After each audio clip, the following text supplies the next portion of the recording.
ছিল রং ধরা যৌবন জং ধরে শেষ, এই তো জীবন। This is the circle of life, এটাই লাইফ। এই যে পাকতেছে এইখানে, এইখানে পাকতেছে, দিস ইজ লাইফ। তো মানুষ বুড়ো হতে চায় না।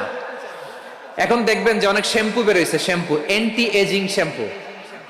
কি এজিং? Anti ageing. ক্রিম বের হয়েছে, ক্রিম অ্যান্টি এজিং ক্রিম। এটা বলে অ্যাট্রাকশন লাগায় আর কি, যে এটা মাখলে মানুষ আর বুড়ো হয় না, এই শ্যাম্পু দিলে মানুষ আর বুড়ো হয় না। ভারতের একজন ধনকুবের আছে, নাম শুনেছেন না? মুকেশ আম্বানি। ওনার স্ত্রী নীতা আম্বানি, আমি একটা নিউজে দেখলাম যে তিনি গোল্ড ওয়াটার খেয়েছেন। এক বোতল গোল্ড ওয়াটারের দাম মোস্ট লাইকলি $60,000, $60,000 এক বোতল গোল্ড ওয়াটার। কেন? এটা খেলে বার্ধক্যের ছাপ নাকি চেহারায় লাগে না।